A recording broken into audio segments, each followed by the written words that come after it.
Question number 43 এই অঙ্কটাতে আমাদের একটা বিশেষ রাশি দেওয়া আছে, সেখান থেকে আমাদের এক্সের স্কোয়ারের ভ্যালু কত হবে সেটা বার করতে বলেছে। তো এখানে দেখো আমাদের বড় যে রাশিটা আছে সেইটা আর 4 হচ্ছে তার সাথে প্লাস আকারে আছে। তো 4টা যেটা বাম দিকে প্লাস আছে সেটা যদি আমি ডান দিকে নিয়ে আসি তাহলে এদিকে -4 হিসেবে লিখতে পারি। এবার -4 যখন নিয়ে এলাম তখন এদিকে উপরে 2 আর এখানে 4 যদি কাটাকাটি করি তাহলে ডান দিকে হয়ে যায় আমাদের -2। তাহলে দেখো আমাদের এখন টার্মটা কত হলে, এখন হলো আমাদের বাম দিকে উপরে কিছু না মানে 1 লিখতে পারি। 1 divided by 1 plus 1/x plus 1/3 আর ডান দিকে আছে আমাদের -2। এবার এই পুরো রাশিটাকে যদি আমরা উল্টে দিই, অর্থাৎ এইটাকে যদি উপরে নিয়ে যাই, 1টাকে যদি নিচে নিয়ে আসি তাহলে আমাদের কী হবে দেখো, এইটার সমান আমরা লিখতে পারি 1 প্লাস 1/x প্লাস 1/3। তাহলে এইটাকে যদি উপরে নিয়ে যায় তাহলে ডান দিকে যেটা ছিল সেটা আমাদের নিচে চলে আসবে, যেটা নিচে আসবে সেটা উপরে যাবে।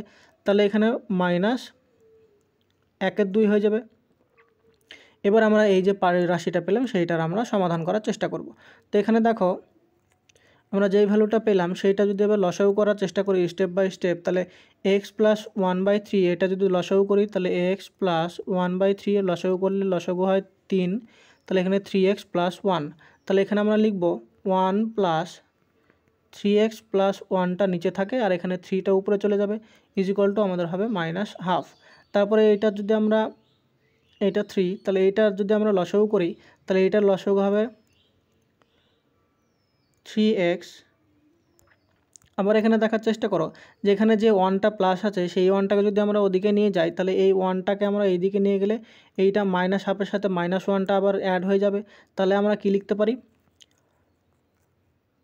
তাহলে আমরা বাম দিকে আছে আমাদের কত 3 divided by 3x plus 1 equal to -1/2 আর -1, তার মানে আমরা লিখতে পারি -3/2। এদিকে উপরের 3 আর এদিকে উপরের 3 যদি কাটি তাহলে কোনাকুনি গুণ করলে আমরা লিখতে পারি 3x প্লাস 1 ইজিক্যাল টু আমরা লিখতে পারি -2। তাহলে 3x ইজিক্যাল টু 1টা এদিকে এলে আবার এটা -3 হয়ে যাবে, তাহলে x ইজিক্যাল টু আমরা পেয়ে যাবো -1। তাহলে x এর ভ্যালু আমরা কত পেলাম, x এর ভ্যালু পেলাম -1।